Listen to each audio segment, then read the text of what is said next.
Buenas tardes, profesor. Buenas tardes, compañeros. Vamos a empezar con una exposición de operaciones activas y pasivas y de servicios. Nuestros integrantes o nuestras compañeras son Elba Pamela, Kimberly Díaz y quien le habla, Rubí Vanessa Paredes Rosso. Siguiente. Siguiente. Bueno, en la introducción tenemos que este informe se aborda con la aplicación en la práctica de la contabilidad financiera eh, y que en entidades del sistema financiero con énfasis en el uso del manual de contabilidad y el plan contable para instituciones financieras, donde se registran operaciones activas y pasivas del Banco del Trabajo, recientemente autorizado para poder operar. Siguiente.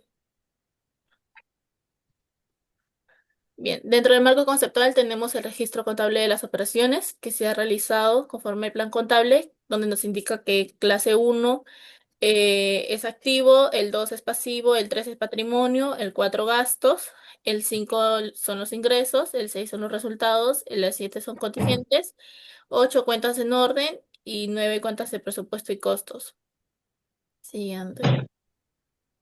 Bien, empezamos con las operaciones activas que el Banco del Trabajo recibió su autorización de funcionamiento de la Superintendencia de Banca, ¿no? Donde se otorgaron préstamos hipotecarios a personas naturales por un monto de 900.258 con un interés a devengar de 120.987.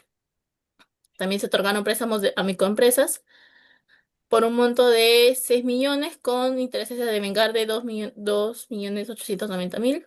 Se otorgaron préstamos a leasing vehicular por 4 millones con intereses por devengar de 1.890.600. Siguiente. Bien. Dentro de los asientos contables tenemos que las operaciones activas corresponden al otorgamiento de préstamos en diferentes modalidades. En el caso del Banco de Trabajo, las operaciones activas se refieren a los préstamos bancarios que se otorga a sus clientes.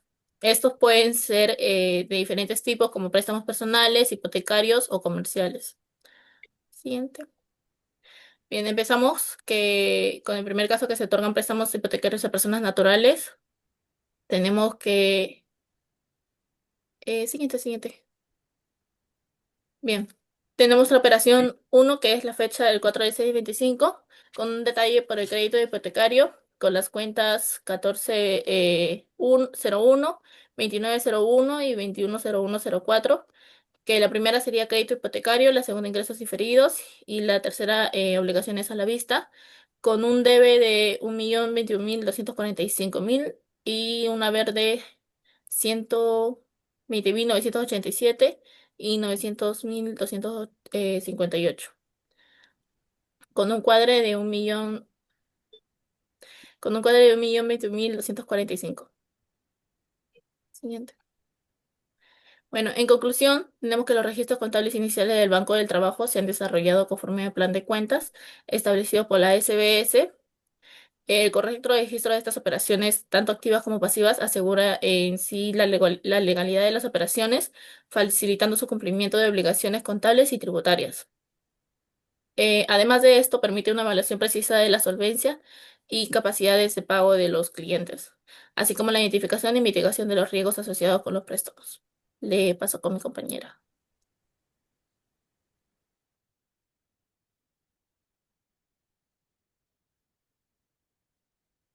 Las operaciones pasivas. La apertura del caso nos dice que el banco recibió autorización para el funcionamiento de la superintendencia de la SBS y la AFP. Entonces inició sus operaciones y debe registrar operaciones pasivas, que son cuentas corrientes, las cuentas a plazo y los certificados bancarios que los prestan los ahorristas. De los ahorristas, en el desarrollo se aperturaron cuentas corrientes, en el primer caso, en el segundo se aperturan cuentas a plazo con sus respectivos importes. Las operaciones activas, ¿qué son las operaciones pasivas? Son aquellas en que el Banco del Trabajo realiza para captar recursos financieros de sus ahorristas y otros inversionistas. Estas operaciones implican la recepción de fondos que la institución financiera se comprende a devolver. Tiene que devolver con determinado porcentaje y en un plazo determinado, con intereses o a veces sin intereses. El Banco del Trabajo ha iniciado sus operaciones y esto se registra contablemente como operaciones pasivas. Y específicamente las cuentas corrientes a plazo y certificados bancarios se encuentran en el rubro número 2 del plan contable de la SBS. Aquí tenemos el análisis de las operaciones de la primera operación pasiva, donde se aperturaron una cuenta corriente por un importe de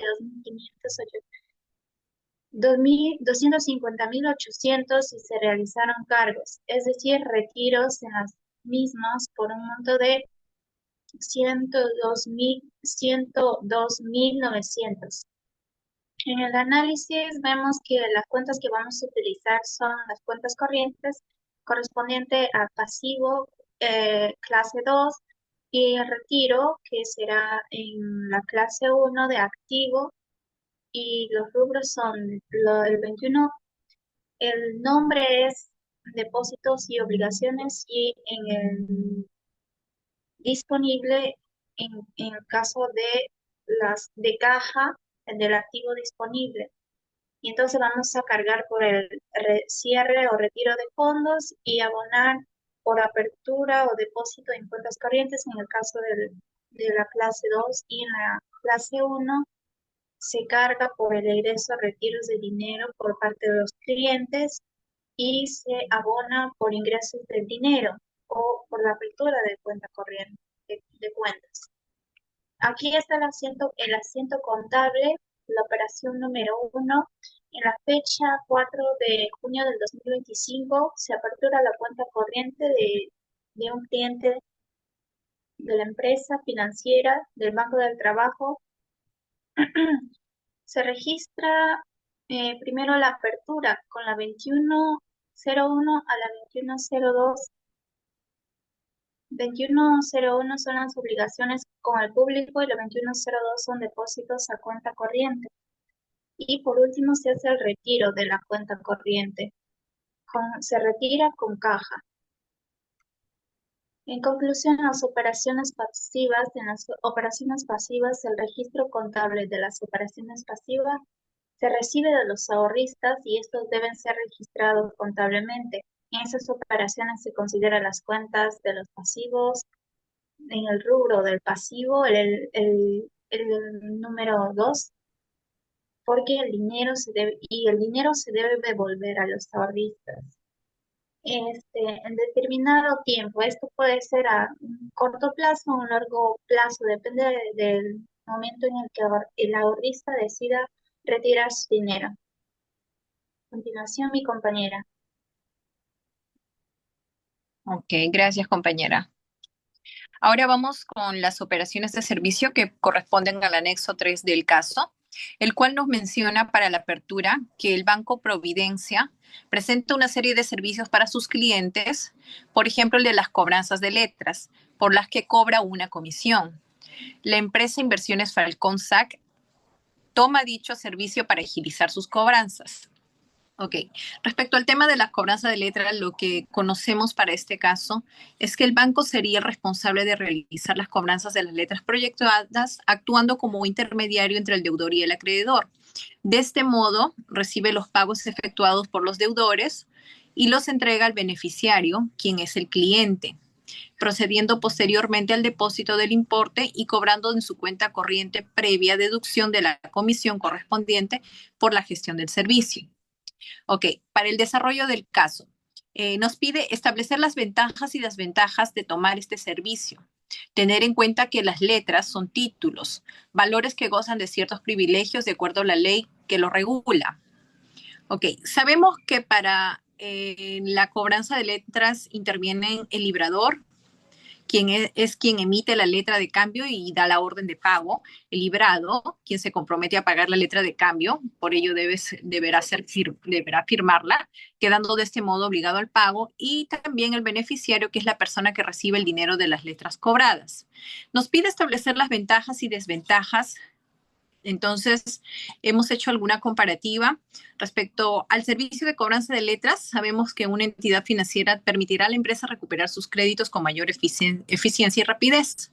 Esto se debe a que el banco cuenta con procesos efectivos y experiencia necesaria para gestionar de manera oportuna.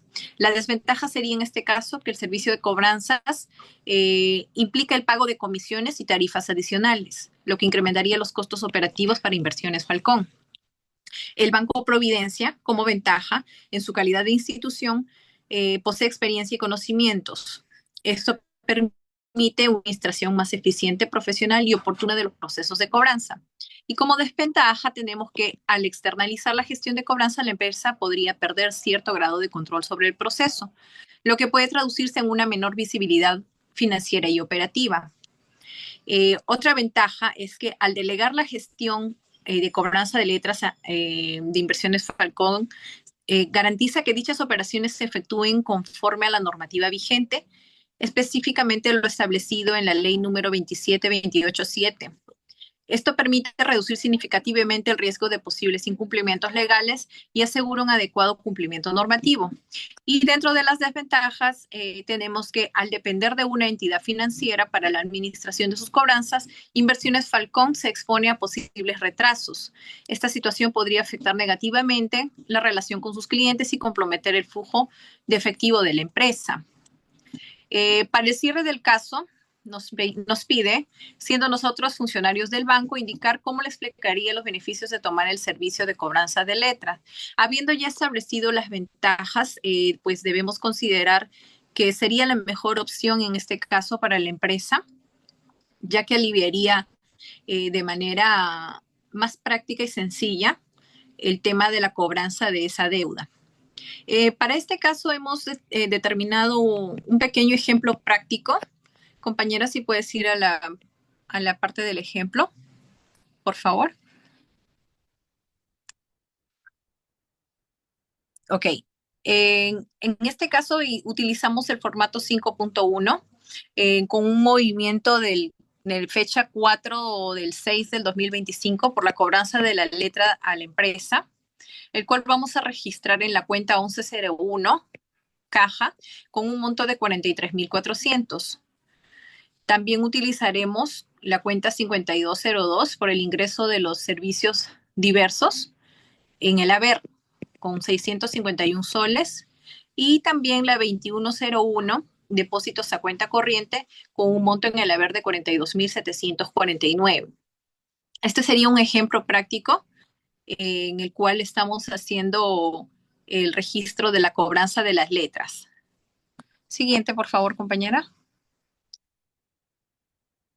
Bien, entonces podemos concluir que para las operaciones de servicio, el registro contable de las operaciones nos permite generar ingresos adicionales y mejorar de manera satisfactoria la solución al problema del cliente, ¿no? Como es en este caso.